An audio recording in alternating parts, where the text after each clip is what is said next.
Hello everybody, Christian from the Coin Dictionary here, and today we're going to be speaking about the 1997 New Zealand 10 cents coin, going over its values, information, history, mintage, and more. But it's a really cool coin. I want to say thank you to MA Shops for sponsoring this video. ma-shops.com is their website. It's an online marketplace that has a lot of different trusted dealers selling a huge selection of ancient US and world coins, paper money, and more. So there's, even if it's like a $20 purchase, you can find some super historic coins. Probably be smart to head on over there and purchase something to add to your collection today.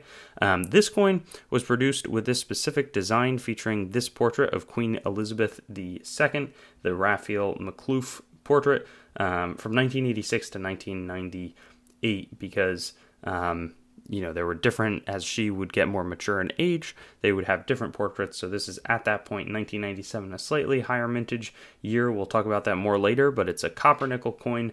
As part of the dollar, they'd switched over from a pound system in 1967, which means this is like 10 100ths of a dollar, as opposed to, if it had been 24 2/40ths or 24 pence, that's sort of what the equivalent would have been before that. And we see a Maori karuru, or a carved mask, with different Maori rafter patterns on the back of the coin, showing some of the sort of native New Zealand imagery that a lot of the countries try to evoke in their coins. This coin was technically demonetized midway through 2006, though the exchange rate would mean it's probably worth about 7 US cents on that exchange. And different mints were used to produce this design of coin, including Pretoria in South Africa, Lantrisant in the United Kingdom, and the Royal Australian Mint in Canberra.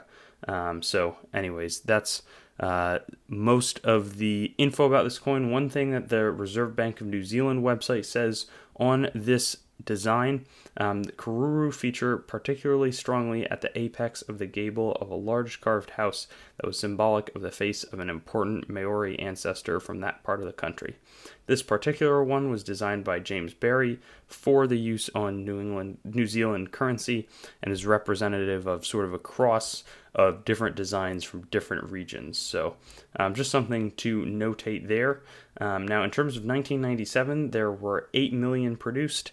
So the values of this is probably about 50 cents or so in this condition. Maybe a nice uncirculated one would be $1, but it's pretty tough to sell just because, you have to spend time selling it individually. So it probably ends up in a lot of bulk lots, or perhaps can be exchanged at the New Zealand Bank. But that's what we're working with here. Just an interesting coin, but really significant to understand the context behind this Maori mask and design that's being featured on the reverse. Thanks for watching the video. My name's Christian, and I own The Coin Dictionary, and I'd also encourage you to visit us at our website, thecoindictionary.com, and on Instagram at thecoindictionary. And I'd also like to draw your attention to some other helpful coin resources, such as my other YouTube channel, Treasure Town, which does more in-depth videos about coins and collectibles, as well as some resources like coinmeltprice.com, which shows up-to-date precious metals pricing, as well as the melt values of the coins that you own, coinsmetalscards.com, which will both be a marketplace and a news source for coins, metals, and cards, as the name suggests, as well as whatsthegrade.com, which will develop into a stickering service for already graded collectibles. Have a great day, and I hope to see you on some of our other videos.